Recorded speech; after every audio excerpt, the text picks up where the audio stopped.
Que penser des violences homophobes et verbales? Pour moi, elles ne sont que la manifestation de la faiblesse et de l'insécurité, de la peur de ceux qui l'exercent. Ils se sentent menacés dans leurs fondamentaux car ils n'ont malheureusement pas reçu l'éducation et l'ouverture d'esprit qui leur permettent d'élargir leur jugement. Ils sont manipulables, influençables et prêts à rejeter par la violence tout ce qu'ils ne comprennent pas. L'histoire nous a laissé quelques terribles souvenirs de ce type d'individus ou de groupes, et nous savons tous comment cela s'est terminé pour eux. Heureusement, l'espèce humaine est pleine de ressources surprenantes, et c'est ce qui fait que nous sommes des êtres d'exception. Nous pouvons réinventer notre monde et l'améliorer en permanence. C'est le grand pouvoir de l'être humain.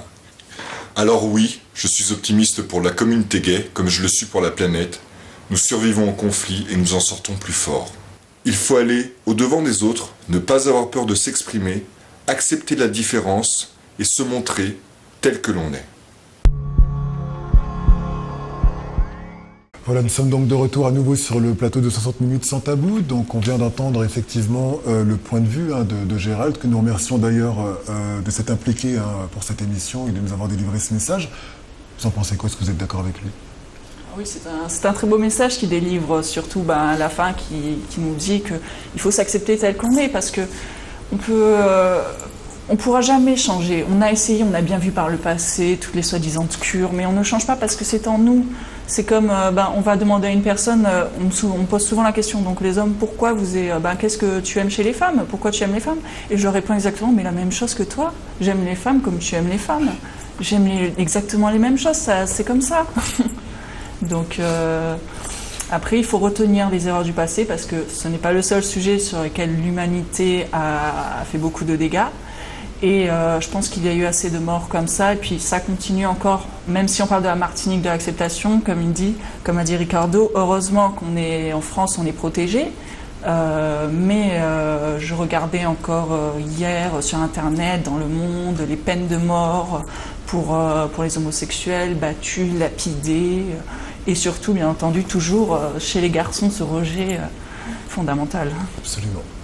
Eh bien, en tout cas, Marianne et Richard, merci d'avoir accepté de témoigner, de vous être dévoilés sur notre plateau. Merci d'avoir accepté également notre invitation. On va enchaîner immédiatement avec, je vous en prie, avec Jean-Claude Masset, qui est animateur d'action au sein d'AID, qui est une association qui a été créée en 1984 et qui lutte depuis près de 30 ans contre un terrible virus, le sida, qui continue encore maintenant à faire des ravages. Nous essaierons de comprendre avec lui aussi les amalgames qui existent entre la communauté homosexuelle et le VIH. Il donnera également quelques chiffres sur le taux de contamination ici en Martinique concernant toutes les communautés. Et bien évidemment, nous vous ferons découvrir un reportage sur le TROD qui est le test de dépistage d'orientation diagnostique, un test non médicalisé qui permet de connaître son statut sérologique en quelques minutes. Je vous propose donc de découvrir en images un reportage signé Huck Freeman. Donc, je m'appelle Stan Momsin, je travaille sur un projet qui s'appelle Interreg VIH et plus particulièrement sur un projet en fait d'études sociales où moi j'étudie en fait les personnes les plus exposées au VIH ici en Martinique. Et il faut savoir que c'est un projet qui est aussi mis en place en Guadeloupe, à Saint-Martin et en Guyane. Et donc ça fait un an et demi que je suis arrivé en Martinique, ça fait un an et demi que ce projet est mis en place. Alors le TROD, ça veut dire test rapide d'orientation diagnostique. D'orientation diagnostique parce qu'en fait, c'est un test qui, s'il s'avère positif, on va orienter la personne vers un test de confirmation, qui est une prise de sang, comme n'importe quel test de dépistage d'ailleurs.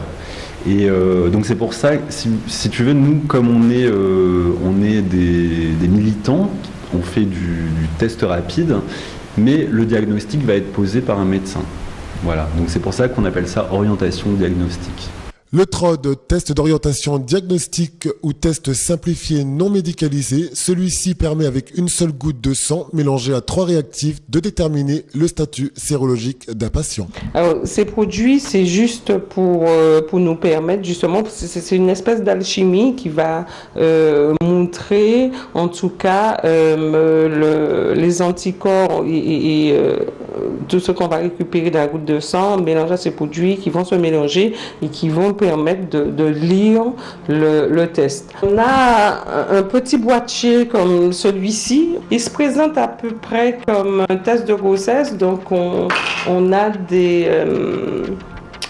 des indications au niveau du boîtier et selon l'indication et selon ce qu'on lira, on verra si le test est positif ou s'il est négatif.